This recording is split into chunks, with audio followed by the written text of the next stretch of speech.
Amen. Que Dieu soit béni. Sans plus tarder, je vous invite à ouvrir l'Écriture. Et nous allons le faire dans l'épître de Jacques, au chapitre 1 et le verset 16. L'épître de Jacques, chapitre 1, du verset 16 au verset 18. Jacques, chapitre 1, verset 16 à 18.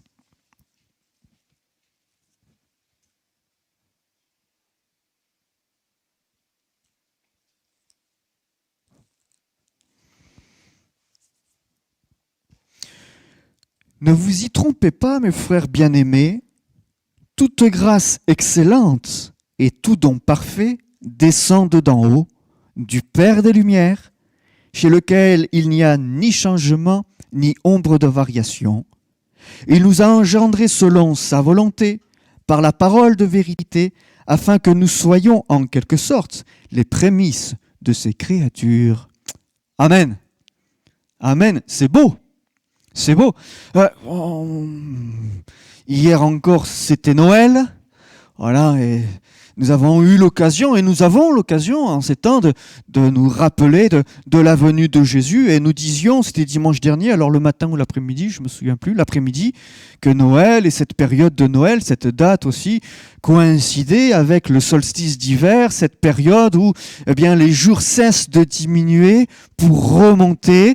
Et on avait parlé de cette lumière qui était là, de cette étoile qui brillait dans la nuit, annonçant une promesse, celle d'un jour nouveau, promesse de guérison, promesse de salut, promesse de délivrance, de l'intervention de Dieu, de la présence de Dieu, Emmanuel, Dieu avec nous, que son saint nom soit béni. Alors, en poursuivant dans cet état d'esprit, dans cette réflexion et dans cette période, eh bien nous voyons que Jésus-Christ, c'est vrai, et on y reviendra tout à l'heure, est la lumière des hommes. Il nous éclaire, mais nous voyons que le Père aussi, il est dit de lui qu'il est le Père des Lumières. Dieu est le Père des Lumières, toute grâce. Et ça, en relisant encore ce texte ce matin, j'ai mis merci Seigneur, je le prenais pour moi, pour un rappel encore. Oui, Jean-Noël, toute grâce excellente et tout don parfait descendent d'en haut du Père des Lumières, chez lequel il n'y a ni changement, ni ombre de variation. Merci pour la participation. Voilà, ni ombre de variation. Voilà. C'est le Père des Lumières. Tout vient de lui. Tout ce que nous avons, je dirais, tout ce que nous sommes, nous vient de lui. Par la grâce de Dieu. Vous pouvez dire, Paul, je suis ce que je suis. Voyez ? Ce que nous sommes en tant que chrétiens, convertis depuis 20 ans, 30 ans, 40 ans, 50 ans, 60 ans, plus. Ce que nous sommes, malgré toutes nos années de conversion, nous le sommes non pas grâce à nous, mais grâce à lui. Ce que nous avons, ce n'est pas grâce à nous, même si nous y contribuons. Voilà. À un moment donné, l'apôtre Paul va dire à certains Thessaloniciens, vous voulez manger du pain ? Il s'agirait peut-être, oui, Jésus revient, mais enfin, en attendant qu'il revienne, vous avez le droit de travailler un petit peu. Donc oui, ok, ce que nous avons, le pain que nous avons sur notre table, bien sûr, c'est parce que nous allons travailler, mais aussi parce que, au-delà de tout cela, Dieu est celui qui est fidèle et qui pourvoit à nos besoins. Et donc à un travail et à tout ce dont nous avons besoin, que son saint nom soit béni. Alors, toute grâce excellente et tout don parfait descendent d'en haut du Père des Lumières, chez lequel il n'y a ni changement, ni ombre de variation. Toujours pareil. Cette lumière est toujours la même intensité, la même valeur, toujours pareil depuis le commencement, depuis la création. Cette lumière n'a pas changé. Alors, dans le monde qui est le nôtre, nous voyons des ombres. Alors là, je vois 1, 2, 3 ombres à moi. Ouf, ça fait beaucoup là. 3 ombres à moi. Bon, ben merci les spots. 3, pas 1, pas 2. Qui dit mieux ? Regardez par terre, vous en voyez combien ? Voilà, 3 me concernant. Mais chez Dieu, le Père, il n'y a ni changement, c'est toujours le même, ni ombre de variation. Qu'est-ce que l'ombre? Alors, l'ombre, c'est une zone sombre qui est créée, nous dit le dictionnaire. Pourquoi? Parce qu'il y a un corps opaque qui intercepte la lumière. Mon corps, mon visage intercepte la lumière et cela crée une ombre. On va arrêter avec les billes. Cela crée une ombre.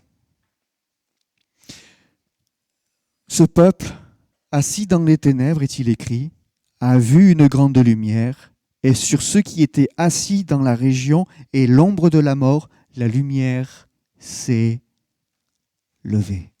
Ceux qui étaient assis dans la région et l'ombre de la mort, ça ne plaisante pas. Ça ne plaisante pas.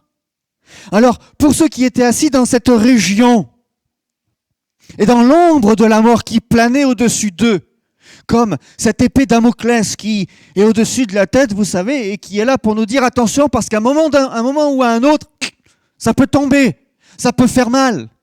Eh bien, pour ceux qui étaient assis dans ces régions, dans cette région, et dans cette ombre de la mort, il nous a dit, la lumière s'est levée. Rester dans cette ombre, nous le comprenons, conduit donc à notre perdition. Mais Jésus-Christ est venu pour nous sauver, pour nous attirer dans sa lumière, dans son royaume de lumière. Dieu veut encore nous éclairer aujourd'hui, bien malgré les 30, 40, 50, 60 ou plus encore années de conversion. Dieu veut continuer de nous éclairer. D'ailleurs, l'apôtre Paul pouvait dire dans ses prières pour les chrétiens, il priait pour que Dieu illumine les yeux de leur cœur, pour qu'ils découvrent, pour qu'ils connaissent la grâce de Dieu, l'amour de Dieu en Jésus-Christ. Merci Seigneur. Et Dieu veut continuer de nous éclairer. Peut-être sommes-nous en un temps sortis d'une zone d'ombre, mais Dieu continue de nous éclairer parce que, regardez, toujours est-il, quand bien même j'ai été sauvé, racheté de ça, eh bien, si je baisse mon regard à terre, je vois de l'ombre. Voyez? Alors, Christ, par sa grâce et son œuvre, illumine nos visages, mon visage. Vous voyez? Ça va, il est assez illuminé là? Et là, il est assez illuminé comme ça. Ça va? Non, alors, il illumine nos visages. Merci Seigneur, ça vient du ciel. Mais si je regarde à terre, je vois mon ombre. Ça veut dire qu'à un moment donné, il y a quelque chose qui vient faire obstacle à la lumière et qui crée une zone d'ombre. Peut-être y a-t-il encore dans nos vies chrétiennes, bon, pas vous, mais moi, peut-être y a-t-il encore quelques zones d'ombre qui auraient besoin d'être éclairées. Que la lumière de Christ encore puisse y jaillir, y entrer, pour que nous soyons nous aussi lumière dans ce monde. Que son nom soit béni. Tout à l'heure, dans une prière, il était dit que nous étions aussi enfants de lumière. Et c'est vrai, nous sommes enfants de lumière et nous voulons éclairer autour de nous. Béni soit son nom. Cette lumière était la véritable lumière qui, en venant dans le monde, éclaire tout homme, est-il dit de Jésus, parole faite chair. Il écrit aussi, pour éclairer ceux qui sont assis dans les ténèbres et dans l'ombre de la mort, pour diriger nos pas dans le chemin de la paix. Dieu veut diriger nos pas dans le chemin de la paix. Nous terminons 2021. Alors attention, parce que je vais le dire, mais je ne m'étais pas encore préparé psychologiquement. Parce que on arrive à 2022, ça va? Et dans ma tête, je ne l'ai pas encore calé, ça. Vous voyez? Nous arrivons à 2022. Le choc. Non? Dieu veut nous éclairer, nous illuminer et conduire nos pas dans le chemin de la paix. De la paix. Et pour cela, pour que nous soyons en paix, il nous éclaire. N'est-ce pas? Hier soir, nous étions sur la route et à un moment donné, en rentrant, alors la nuit était tombée et j'avais mes feux, mais prends un virage et c'était une épingle. Et j'ai dit, mais on voit rien là. Et en plus, comme je connaissais pas la route, c'était des petites routes je vois rien du tout. La voiture elle tourne, je prends l'épingle là, voilà. Je dis, mais on est où? Rachel qui me dit, bah, allume tes phares. Ils sont allumés, mes phares, c'est bien ça le problème. J'y vois rien quand même. Voilà.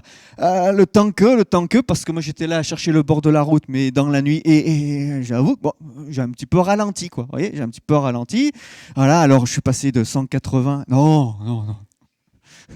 Je suis passé de 30 à 20, quoi. Voilà. Et j'ai pris la route. Ça y est, c'est bon, je revois enfin les bas-côtés de la route, parce qu'en plus, dans ces petites routes-là, voilà, entre la Savoie et l'Isère, il n'y a rien sur les bords des routes. Hein. Là, il n'y avait pas de ligne blanche, donc fallait découvrir au fur et à mesure. On n'est pas à l'aise, n'est-ce pas? Quand on marche dans le noir, quand il nous faut avancer, faire un pas après l'autre, mais que nous n'y voyons rien. La nuit, on est content d'avoir nos lumières, n'est-ce pas?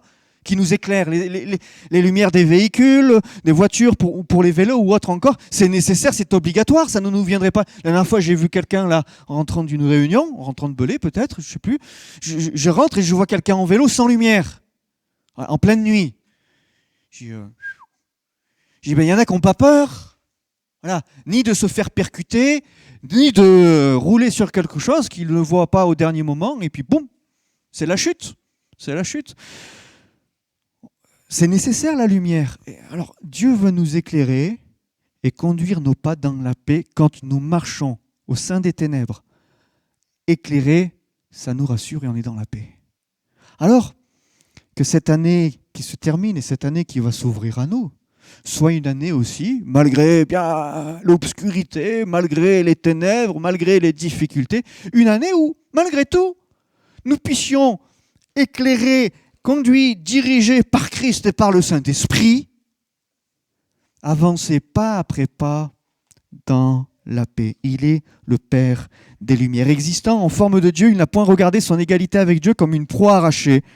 Mais le Fils s'est dépouillé lui-même en prenant une forme de serviteur, en devenant semblable aux hommes. Il a paru comme un vrai homme. Il s'est humilié lui-même, se rendant obéissant jusqu'à la mort, même jusqu'à la mort de la croix. Le disait, on a fêté Noël. On a fêté la venue de Jésus, la naissance de Jésus à Bethléem. Et dimanche après-midi encore, eh bien, le message, ce que les enfants, les moniteurs et les enfants nous avaient préparé, il nous était rappelé que Jésus-Christ, là, est né dans ce petit village. Mais qu'est-ce que Bethléem? C'est la venue miraculeuse de Jésus, c'est le miracle de l'incarnation, c'est ça Bethléem. Bethléem représente pour nous aujourd'hui le miracle. C'est revenu régulièrement dans nos chants tout à l'heure, parce que c'est la raison de la venue de Jésus. Golgotha, à cette croix, avons-nous chanté, à cette croix. Alors, Golgotha, c'est quoi pour nous? Bethléem, le miracle de l'incarnation, Golgotha, le plan de la rédemption. Le plan de la rédemption. On va plus loin, parce qu'après Golgotha, le tombeau. Oui, mais bon, le troisième jour, la résurrection. Que représente pour nous ce moment capital de la vie de Jésus-Christ, où il se relève d'entre les morts? C'est ça la résurrection, hein. C'est se relever d'entre les morts. C'est la victoire qui nous est manifestée, la victoire de Christ, la victoire de Dieu. Mais Dieu le Père qui, dans sa toute-puissance, a relevé le Fils d'entre les morts. La démonstration de la victoire de Dieu. Et puis, on chemine encore. Nous cheminons dans la paix. L'ascension. L'ascension. Que représente, quel est le message pour nous de l'ascension? Eh bien, c'est Christ est vainqueur, nous l'avons dit. Ouais, mais à un moment donné, pardonnez-moi, il faut que ça se voit aux yeux de tout le monde. Et Jésus-Christ qui est élevé et qui retourne devant des témoins dans son ciel, c'est la démonstration de sa victoire devant les hommes et pour les hommes. Merci Seigneur. Et le fait qu'il aille dans le ciel, ça veut dire que cette victoire-là, c'est une victoire qui est éternelle. Il n'est pas ressuscité pour rester sur cette terre et mourir à nouveau. Non, il est ressuscité pour aller dans son ciel. Il vit pour l'éternité. Sa victoire est une victoire éternelle. Et dans le ciel, il nous est dit aussi, l'apôtre Paul le dira, le Christ Jésus, qui est mort pour nous, qui est ressuscité pour nous, qui est retourné dans son ciel pour nous. Il nous est dit aussi, il prie pour nous, il intercède pour nous. Alors, l'intercession de Christ, quel est le message? Eh bien, ça veut dire que son sacerdoce est toujours efficace. Dieu le Père a accepté le sacrifice du Christ. La preuve que son sacrifice a été accepté, que le rôle de souverain sacrificateur du Christ Jésus est toujours pour lui et à lui seul, c'est qu'il intercède le Père pour nous et que le Père écoute le Fils pour nous. Il intercède pour nous. Oui, son sacerdoce est toujours efficace, toujours d'actualité, que son nom soit béni. Et puis, pour terminer là, cette petite pensée, nous le savons et nous l'attendons, Jésus revient. Il est venu. Amen. Nous nous en sommes réjouis ces derniers jours. Amen.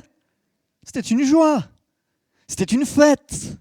Alors, bien sûr, les événements, la semaine, les jours particuliers, l'émulation. Bon, mais au-delà de tout cela, nous, ce qui nous a réjouis aussi, et je pense que vous comme moi, on a pris ce temps pour quand même rendre grâce à Dieu quand même dans notre prière. Merci Jésus, parce que, bon, tu es venu pour nous et nous savons que tu reviendras. Et c'est pour ça que nous continuons de nous réjouir et que nous ne nous réjouissons pas simplement le 24 et 25 décembre, voilà, parce qu'il est venu. Non, mais nous continuons, Église de Jésus-Christ, à nous réjouir parce que nous savons qu'il reviendra encore. Et ça nous réjouit encore, ce qui fait que nous ne sommes pas heureux simplement que 2 jours dans l'année, mais 365. Sur 365, ça fait beaucoup ça. Que son nom soit béni.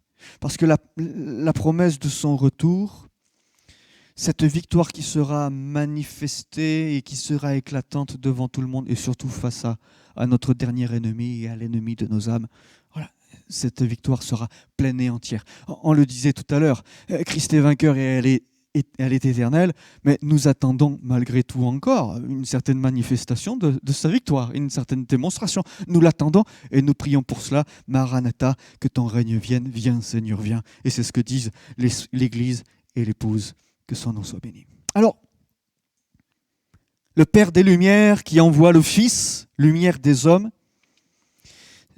c'est un signal aussi. C'est un signal.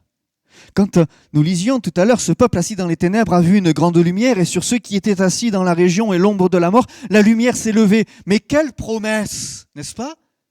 Quelle promesse! Dieu le Père, par Jésus-Christ, nous donne la promesse. La promesse que la lumière se lève, ce qui veut dire que l'ombre recule. Voyez? La lumière qui se lève, c'est l'assurance que l'ombre recule.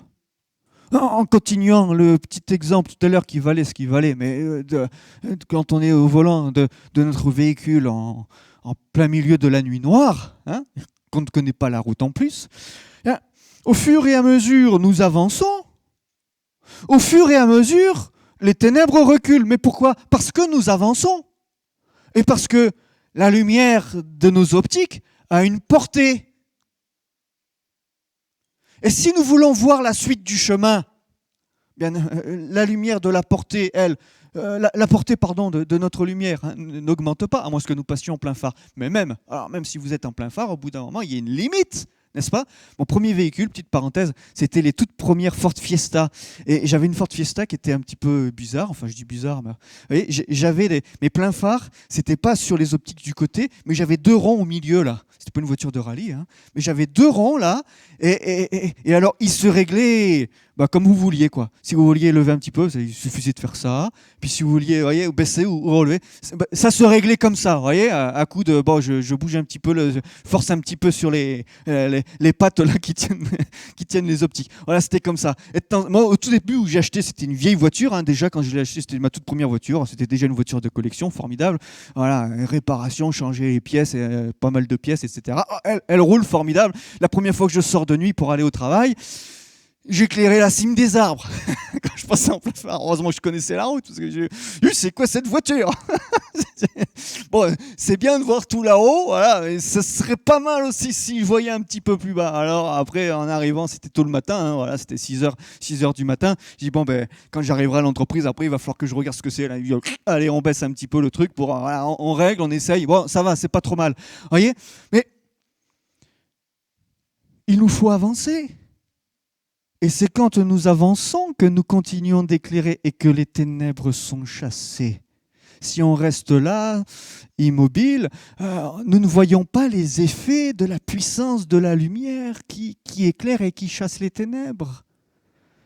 Dieu le Père des Lumières, nous a envoyé la lumière, Jésus-Christ, pour que nous sortions des ténèbres, de cette zone d'ombre, pour marcher dans un chemin de paix. Que son saint nom soit béni. La promesse que l'ombre recule et qu'elle laisse place au jour, ça représente quoi pour nous aujourd'hui? La gloire de Dieu, son ciel, que son saint nom soit béni. Alors, il y a des obstacles à la lumière. Je disais il y a quelques instants, là il y a la lumière des néons, là, qui illumine mon visage, je sais pas si illumine, je sais pas si... Ça va? Un peu fort le mot, hein? Qui éclaire mon visage. Mais en bas, il y a des zones d'ombre, voilà. Et comme il y a plusieurs pavés, il y a plusieurs zones d'ombre. Voilà. Et parfois, elles se recoupent, et là où elles se recoupent, c'est plus sombre. Tiens, c'est rigolo ça. Hein? Là où elles se recoupent, les zones d'ombre, c'est plus sombre. Il y a des obstacles à la lumière. Et on va le voir. Le corps, voilà, l'exemple parfait. Corps qui fait obstacle à la lumière, et derrière moi, il y a quand même de la lumière parce qu'il y a encore les néons. Enfin, vous voyez, il y a encore des... Mais sinon, mon corps fait obstacle à la lumière, là.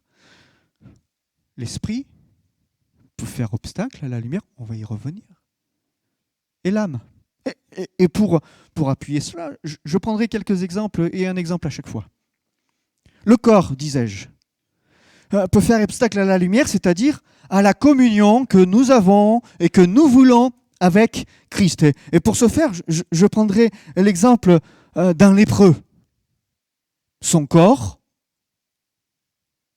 fait que il devait se tenir éloigné des gens, éloigné de Jésus-Christ, et vivre dans un lieu reclus, dans des grottes, dans des cavernes où il trouvait refuge. Là, vivant dans l'ombre d'une grotte, dans l'obscurité d'une caverne, là, avec tous ceux et toutes celles qui, peut-être comme eux, et assurément comme eux, étaient atteints de cette terrible maladie qu'était la lèpre. Et souvenez-vous de ce lépreux qui apprend et entend que Jésus-Christ, lumière, passe par là. Il sort, il veut sortir de sa zone d'ombre, il veut sortir de sa caverne, il veut sortir, pardonnez-moi, de son trou, pour se dire, mais plus que les autres, moi j'ai besoin de Jésus. Plus que les autres, j'ai besoin que la lumière rentre dans ma vie, que la lumière rentre dans mon quotidien. Alors, bravant les interdits et allant au-delà de sa peur, parce que certainement il avait peur, pas de Jésus, mais de ceux qui l'entouraient. Bon. Il s'est dit, j'y vais. Vous connaissez, hein, je vous apprends rien ce matin. Alors qu'un lépreux pouvait s'approcher de nous, il suffisait que nous estimions qu'il soit trop proche de nous. Alors, nous avions le droit en ce temps-là de nous baisser à terre, de prendre le premier caillou pour dire « Oh, tu recules !» Et lui devait dire « Attention, lépreux, impur, impur !» Lorsqu'il s'approchait de gens, il devait annoncer la couleur. « Attention à vous, je suis impur !»« Impur, impur !» criait-il. « Lépreux en approche. » Le bâton, il est où? Tu as les pierres, prévois, parce que si jamais 1 mètre de trop...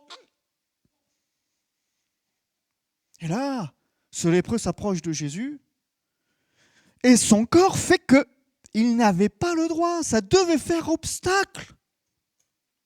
Malgré tout, il s'est dit, je veux sortir de ma caverne, je veux sortir de ma zone d'ombre. Et j'ai besoin que cette lumière pénètre mon cœur, j'ai besoin que cette lumière pénètre ma vie. Il s'approche de lui.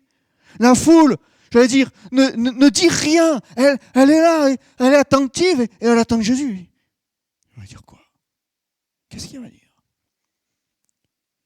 S'il dit stop, arrête-toi, nous on a déjà les cailloux et les bâtons. Hein. Et voilà qu'il laisse cet homme, dont le corps était couvert de lèpre. Wow. Vous voyez, c'est pas beau, hein? Peut-être il y en a qui ont détourné le visage, comme il a. Ah, bon. Ouh, pas beau à voir. Il s'approche de Jésus. Et... bien, Jésus va poser sa main sur lui alors que cet homme s'est jeté à ses pieds. Ah, Seigneur, si tu le veux, tu peux me rendre pur. Il vient de crier impur. Impur, impur. Et lorsqu'il s'approche de Jésus, il se jette à ses pieds. Si tu le veux, Jésus, tu peux me rendre pur. Et lui, non seulement il lui dit, mais il pose sa main sur lui. Point de trop d'infos. Attention, protocole. Bon, continuons à respecter le protocole. Mais vous voyez comme quoi c'était interdit, mais Jésus va le faire. Et cet homme, instantanément, alors que son corps faisait obstacle à la communion avec Jésus et avec Dieu, parce qu'il n'avait pas le droit d'aller au temple, lui. Il n'avait pas le droit de se réjouir, il n'avait pas le droit de se réunir, il n'avait pas le droit de dire c'est une fête particulière, on va essayer de se retrouver en famille, toi tu peux être là, non, toi non, mais est-ce que toi, je peux venir chez toi, tu peux venir chez moi, comment on fait, comment nous nous organisons, etc.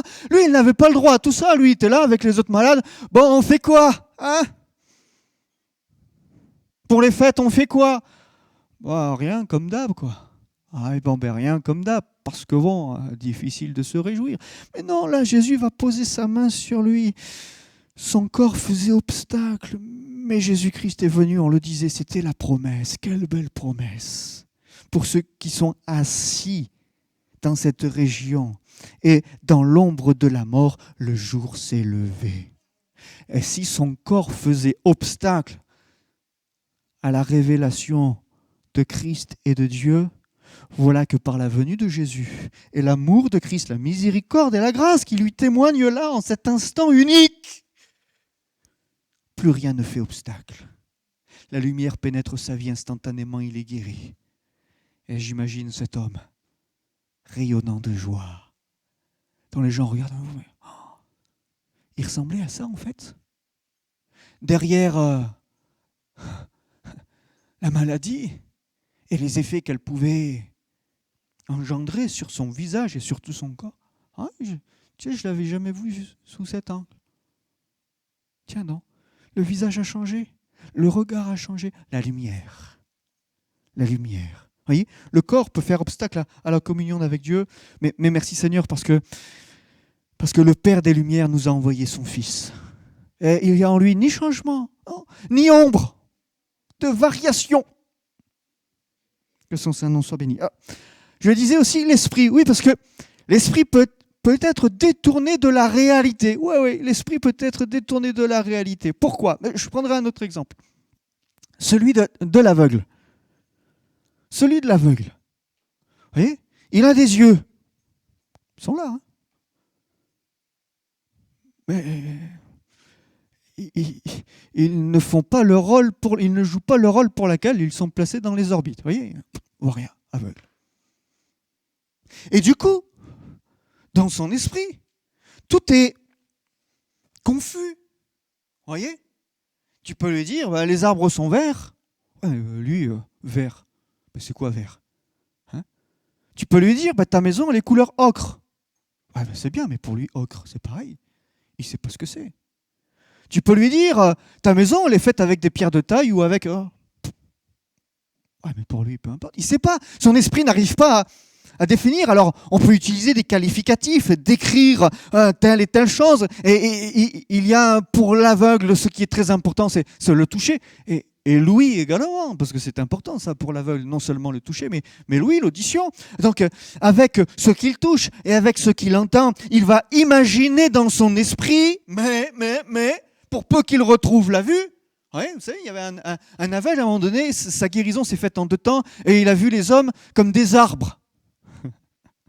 Ouais, ça veut dire que des fois, on voit les choses où on peut percevoir, et notre esprit peut percevoir des choses. Bah, tu m'avais dit que les arbres, ils étaient grands, ils étaient comme ceci, comme ça. Et regarde les hommes, et il dit, tiens, c'est des arbres. Oh, je plaisante, d'accord? Mais vous voyez un petit peu l'idée?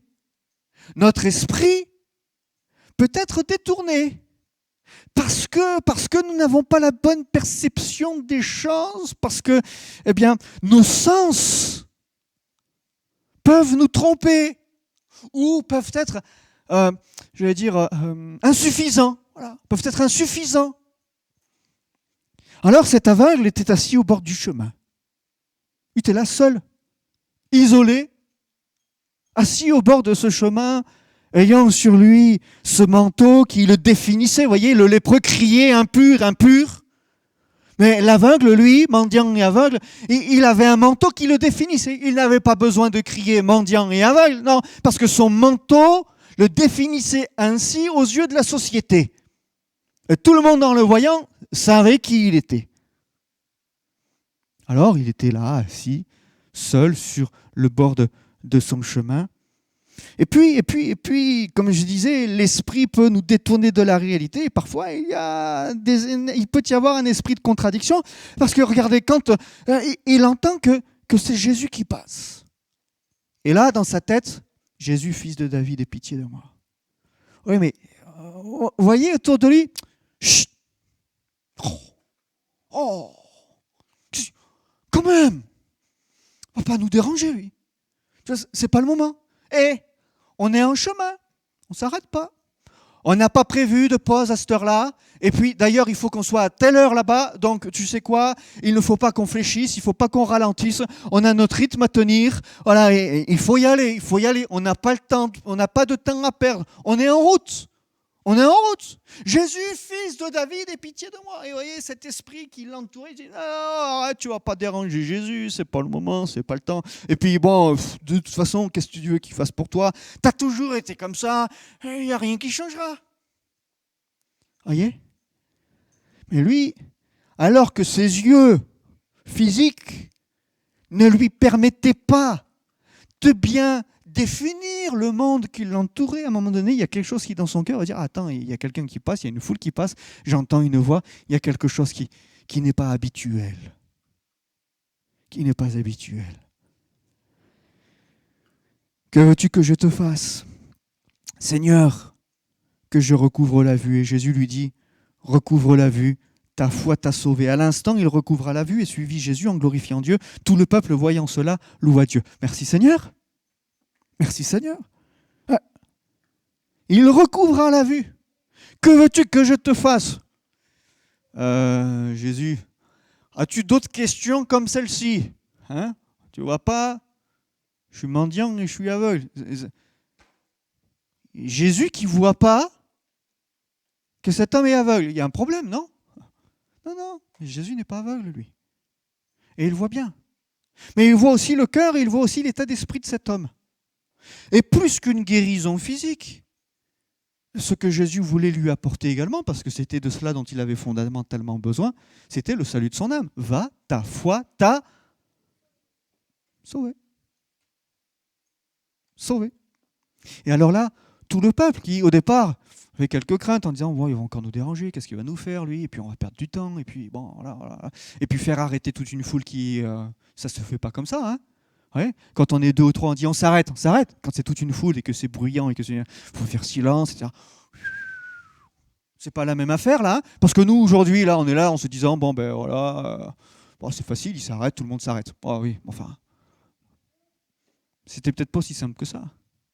Quand Jésus s'arrête, c'est toute la foule, toute la machine qu'il faut arrêter. Stop, attendez. Hey, il se passe quoi? Il se passe quoi devant?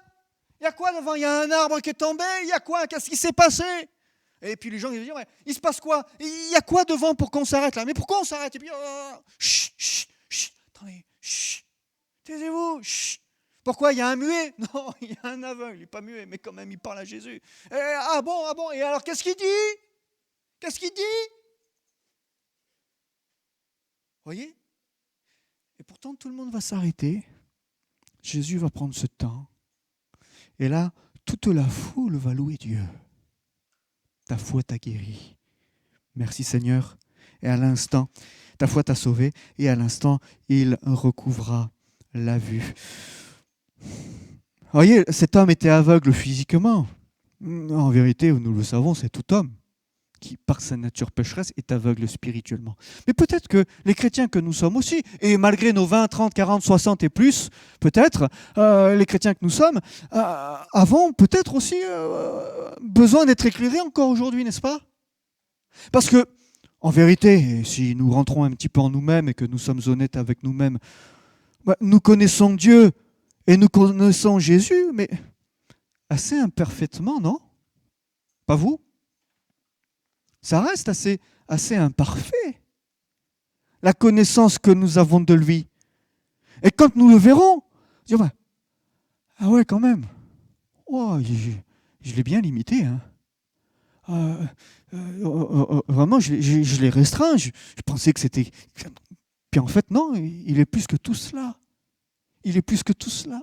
Jésus va se révéler à nous, mais merci Seigneur. Et disons, mais encore plus beau que ce que je pensais, encore plus grand que ce que je l'avais imaginé. Gloire à son nom. Oui, la connaissance que nous avons aujourd'hui de Dieu est bien imparfaite. La révélation que nous avons de Jésus-Christ aujourd'hui encore, elle est elle aussi bien imparfaite. Nous avons besoin alors, c'est pourquoi l'apôtre Paul priait pour les chrétiens, pour que cette lumière, pour qu'ils soient illuminés, pour que les yeux de leur cœur soient illuminés, parce qu'on peut voir de nos yeux, mais surtout puissions-nous voir de nos cœurs. Nos cœurs qui s'ouvrent à Dieu. Et parfois, ces zones-là qui sont un petit peu fermées, qui s'ouvrent pour que la lumière y pénètre. Et que nous puissions découvrir Christ encore d'une manière ou d'une facette différente que nous l'avions connu jusqu'alors. Merci Seigneur. À titre personnel, je ne veux pas me satisfaire. Je ne peux pas me satisfaire de la révélation de Christ que j'ai reçue jusqu'à aujourd'hui. Je bénis Dieu pour celle-ci. Et je rends grâce à Dieu de s'être révélé à moi. Mais je ne veux pas me satisfaire de tout cela. Celui qui n'avance pas recule et que Dieu fasse que toutes et tous, ensemble encore, nous puissions sans cesse et jour après jour le découvrir autrement, le découvrir davantage. Merci Seigneur. Petite parenthèse encore. Quand j'ai fait mon second stage de formation pastorale, j'ai eu mon second maître de stage était totalement différent du premier. Voilà. Je passais d'un type de formateur ou de ministère à un autre complètement différent. Et je vous avoue qu'au départ, j'ai dit, c'est bizarre ça. C'est assez nouveau pour moi. Et j'ai eu l'exemple de mon père aussi, et puis des pasteurs que j'en connais pas mal aussi. Vous voyez, mais ce pasteur-là, je ne le connaissais pas. Et puis ce type de ministère, je ne connaissais pas non plus. Et moi qui arrivais là avec mes idées, moi qui arrivais là avec ma formation, avec tout mon cursus, quand je me suis retrouvé là, à ses côtés, je me dis, je comprends rien. J'ai jamais fait comme ça. Je comprends pas. Puis, il m'a rien dit, lui, les premiers mois. Il m'a rien dit. Il m'a regardé, il m'a écouté. On a partagé. Les mois se sont écoulés. Et puis, un jour où j'étais en mesure de comprendre certaines choses, il m'a dit, et même après, à la fin de ma formation, quand j'ai dû quitter cette église, et donc mon formateur, pour aller dans une autre assemblée, il m'a dit, tu vois, Jean-Noël, tu avais besoin de sortir de ton cadre. Tu avais besoin de sortir de ce cadre-là. Parce que, en définitive, tu n'étais même plus toi-même. Et moi, je ne m'en rendais pas compte, vous voyez, mais j'étais même plus moi-même. J'étais le produit d'une autre formation. Mais j'étais plus moi-même. Et je me dis, mais c'est vrai. Et quand je l'ai encore au téléphone ou quand je le vois en convention, la dernière fois on avait parlé, mais tu vois, t'as vu, hein? Je dis, oui, c'est vrai. J'avais besoin de voir autre chose, d'ouvrir mon cœur à... Voilà, parce que je pensais que tout était éclairé, mais non, c'était en fonction d'une certaine révélation, c'était en fonction d'une certaine vision, c'était en fonction... Voilà, et à son contact, j'ai découvert et j'ai vu autre chose et j'ai appris à aimer autre chose.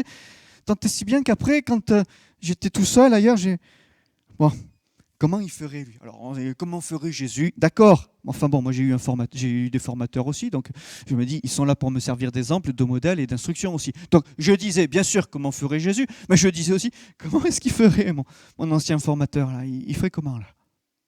Ah, il ferait ci, il ferait ça. Je vais faire comme ci. Je vais faire comme ça. On va voir. Ah, mais c'est bien. C'est bien. Vous voyez, nos yeux qui s'ouvrent. Et j'ai nos années de conversion, merci Seigneur, mais la lecture commençait par ne vous y trompez pas, toute grâce excellente et tout don parfait descendent d'en haut du Père des Lumières. Voyez, ce que nous avons, ce que nous sommes, la compréhension, la révélation que nous avons, c'est grâce à Dieu, c'est grâce à lui. Merci Seigneur. Mais l'apôtre Paul, ça ne l'a pas empêché de prier encore pour les chrétiens pour que Dieu continue de les éclairer et d'illuminer leur cœur. Il est le Père des Lumières. Ça a été rappelé tout à l'heure, nous sommes des enfants de lumière. Oui, nous voulons éclairer le monde. Mais si je veux éclairer le monde, il faut que mon cœur soit éclairé. Parce que sinon, je ne veux pas éclairer loin. Hein. Voilà. Mais un cœur, une vie qui est éclairée et qui laisse encore pénétrer cette lumière. Je me souviens, quand j'étais encore paysagiste, il y avait un client qui était très particulier. Et quand je suis arrivé chez lui, première fois que je fais le chantier chez lui, que je m'occupe de son jardin, une belle maison, une belle propriété dans la campagne, c'était très sympa. Vraiment, le cadre était très bien. C'est un homme qui avait réussi d'un point de vue professionnel. Bon, c'était bien. Mais il y a quelque chose qui m'a interpellé. Les volets étaient toujours fermés chez lui. Toujours. Jamais un volet d'ouvert. Jamais. Et quand il sortait de chez lui pour venir nous dire « Ça va, Jean-Dieu, ça, ouais, ouvrez les volets et ouvrez le robinet des fois aussi, ça peut être pas mal. » Vous voyez, mais toujours enfermé, toujours renfermé. Et il ouvrait la porte, c'était juste pour entrer et sortir, il la refermait. Jamais j'ai vu ces volets d'ouvert. Je me dis, mais... Et la lumière chez lui, ça se passe comment? Pourquoi c'est si sombre? Pourquoi est-ce qu'il se plaît à vivre comme ça? Alors qu'on était dans une belle région. Il vivait dans un cadre agréable, avec un jardin, avec une belle vue. Encore s'il avait eu en face de lui un HLM ou quoi que ce soit. Non. C'était une belle maison en région de campagne. Il avait une belle vue. Mais non, lui, tout fermé. J'ai dit, mais quel dommage! Quel dommage de tout laisser fermer parce que finalement ces volets étaient représentatifs de l'état de son cœur, n'est-ce pas? Que nos cœurs encore s'ouvrent pour laisser rentrer cette lumière. Et puis, un dernier exemple. Je parlais du corps, je parlais de l'esprit, bien sûr, l'âme aussi. Et cet exemple de cet homme possédé de Gadara. Vous connaissez l'histoire. Il va bientôt falloir que je conclue. Mais cet homme, ces possédés de Gadara, eh bien, vivaient aussi dans leur zone d'ombre. Voilà. Ils avaient la vie qui était la leur, ils se meurtrissaient. Bon, voilà. C'était un quotidien qui était lourd et pesant. Voilà. Et pour eux, et pour leur entourage qui était pétrifié, terrorisé, n'est-ce pas, à leur vue. Certainement, ils tentaient d'éviter leur way, même si peut-être le chemin pour aller d'un point A à un point B était plus court en passant par là. Eux, ils allaient passer par le point C. Tant pis. On va peut-être perdre 3/4 d'heure de plus de marche, mais j'ai pas envie de passer par là, parce qu'on ne sait jamais ce qui peut se passer. Parce que si jamais, à ces moments-là, ces hommes-là, pardonnez-moi, sont mal lunés, ils nous tombent dessus. Ouh! Et Jésus, lui, il traverse cette mer avec ses disciples, dans le contexte que vous connaissez, obstacles, etc. Compliqué ce voyage, compliqué cette traversée. Pourquoi donc? Pour enseigner les disciples, bien sûr. Mais n'oublions pas que Jésus avait dit « Passons de l'autre bord ». Mais pourquoi? Si tout le monde cherchait certainement à éviter le chemin et de croiser ces hommes-là de Gadara, lui, Jésus, il y va direct. Tout le monde cherche à les éviter, lui, il y va. Et pendant qu'il y va, bien sûr, il y en a qui ne sont pas contents. Alors la mer se déchaîne pour tenter de terroriser les disciples qui disent à Jésus « Mais stop là, on va mourir, Jésus, on va mourir. Toi, tu dors, tu es tranquille, on va mourir, rentrons. Jésus dit, non. On passe de l'autre bord. Bon, retenez bien la leçon là encore, hein. Mais attendez, parce que si on passe de l'autre bord, c'est pas pour vous. C'est pas pour vous. Parfois, Christ nous fait vivre des expériences qui peuvent être difficiles. C'est pas pour nous. C'est pour ceux qui ne le connaissent pas encore. Pour que le jour où nous sommes à leur contact, où nous entrons à leur contact et dans leur quotidien qui est rude, qui est difficile, qui est terrible, nos cœurs soient disposés à écouter. On peut passer par des moments terriblement difficiles, mais c'est pour nous faire réfléchir et nous faire peut-être accepter l'avenir qui était inacceptable. Non, on ne va pas à la croisée de ces chemins-là. Non, on ne va pas à la rencontre de ces hommes-là. Jésus, il y va. Et les disciples vont dans cette barque-là apprendre une leçon, retenir quelque chose. Ils ne sont pas prêts encore quand ils vont rencontrer ces hommes-là, mais en attendant, leur esprit est bien disposé et attentif à ce que va dire et ce que va faire Jésus. N'est-ce pas? Ces hommes dont l'âme était troublée. Et ce trouble, cette âme troublée qui faisait obstacle à la lumière. Ils vivaient dans les ténèbres. C'était terrible, terrible. Mais la lumière s'est levée. À ceux qui sont assis dans cette région, dans la vallée de l'ombre de la mort, la lumière s'est levée. Amen. La lumière se lève. Jésus qui vient là, dans les ténèbres les plus épaisses, dans les endroits les plus reculés, dans les endroits les plus craints, il y va. Il y va et il délivre ces hommes. Merci Seigneur. Et d'âmes troublées qu'ils étaient, faisant obstacle à la révélation et à la lumière, ils vont se plier devant lui, ils vont courber les genoux, le louer et l'adorer. Et les disciples qui étaient là, ah ouais. Alors il parle au vent et à la mer, il guérit des lépreux, il rend la vue aux aveugles, et il chasse des démons. Pas mal. Et la lumière. Et il y a en Dieu le Père ni changement, ni ombre de variation. Ceux qui avaient pour demeure les ténèbres et l'ombre de la mort vivaient captifs dans la misère et dans les chaînes, disait le psalmiste. Il les fit sortir des ténèbres et de l'ombre de la mort, et ils rompurent leurs liens. Amen. Ils rompurent leurs liens. Que Christ encore nous enseigne, que Christ encore se révèle à nous, tel peut-être que nous ne l'avons jamais découvert jusqu'alors. Mais n'oublions jamais que aussi s'il se révèle à nous d'une telle ou telle manière, c'est peut-être pas que pour nous. Parce qu'on dit, c'est pour que j'apprenne, c'est pour que... c'est très centré sur nous-mêmes. Hein? Non, pas vous. Moi, on dit, mais Dieu veut m'apprendre ceci, Dieu va m'apprendre ça. Ouais, mais c'est pour qui? Parce qu'à la rigueur, s'il veut me l'apprendre, il a qu'à me prendre tout de suite et puis m'emmener dans son ciel. Vous voyez, il me prend. Et puis là, il me l'apprend.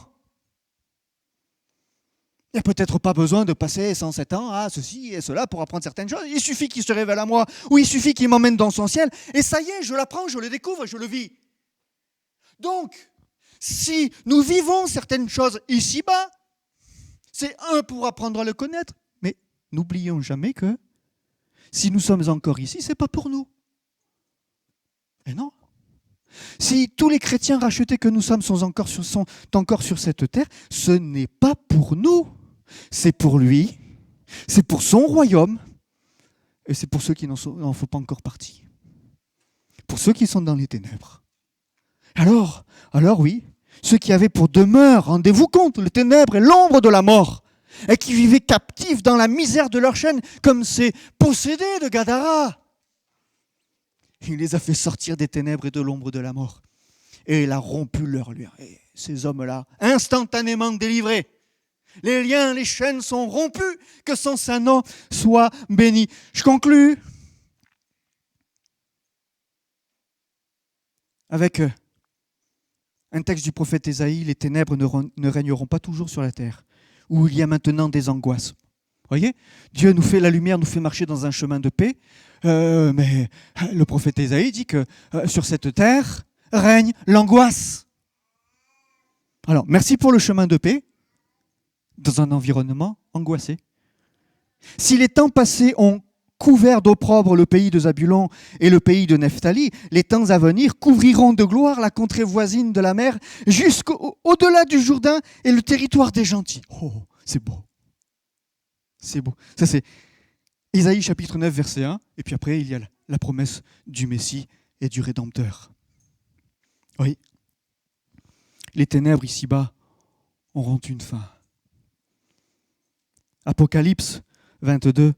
Le trône de Dieu et l'agneau sera dans la ville. Ses serviteurs le serviront et verront sa face. Et son nom sera sur leur front. Il n'y aura plus, notez bien, ni nuit.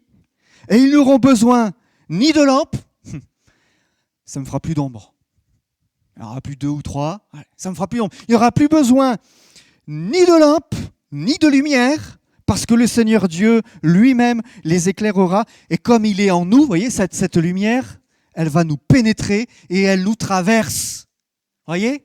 Il n'y a plus les choses de cette terre qui font que ça fait obstacle. Non, il y a tout qui nous traverse et Dieu veut encore nous éclairer, nous illuminer. Et quand cette lumière est en nous et que nous sommes enfants de lumière, c'est pour que cette lumière nous traverse. Et si elle nous traverse, c'est donc pour notre entourage. Alors, dans le ciel, il n'y aura plus besoin de lampe ni de lumière parce que le Seigneur Dieu les éclairera et ils régneront au siècle des siècles. Amen. Amen. Seigneur notre Dieu, merci. Merci encore pour ta présence. Merci parce que tu es le Père des Lumières et tu t'es révélé en nous. Et évidemment, le Fils que tu nous as donné et que nous avons célébré ces jours-ci et que nous célébrons ces jours-ci. Puisqu'il est ton Fils, il est lumière. Éclaire-nous encore. Et comme cette prière de l'apôtre Paul, Seigneur, illumine les yeux de nos cœurs, afin que nous sachions, afin que nous connaissions quelle est l'infinie richesse de ta grâce, quel est ton amour, la profondeur de ton amour, la hauteur, la largeur, la longueur. Seigneur, révèle-toi encore à nous. Et Seigneur, que cette révélation encore ne soit pas réservée à nous, mais qu'au travers de nous, toi qui es fait de nous maintenant tes enfants de lumière, eh bien ceux qui nous entourent, je te prie pour nos familles, que nous côtoyons dans ces temps particuliers de fêtes illuminées, comme on le rappelait dimanche dernier, où on met des lumières artificielles pour peut-être oublier un quotidien terne et morne. Mais Seigneur mon Dieu, nous voulons encore que cette lumière-là fasse la différence avec tous les apparats de ce monde, afin que la joie qui nous est donné par Jésus-Christ soit communiqué. Alors, bénis chacun des membres de nos familles que nous avons vus cette semaine peut-être, que nous verrons cette semaine peut-être encore pour mes frères, pour mes sœurs. Seigneur, tu bénis leurs familles, les conjoints, les conjointes, les fils, les filles, les petits-enfants, les oncles, les tantes, que sais-je encore. Bénis-les, bénis-les. Et Seigneur, que nous puissions encore être ces enfants de lumière à notre tour, pour ta gloire, pour ton royaume, que ton saint nom soit béni. Amen. Amen. Que Dieu soit béni.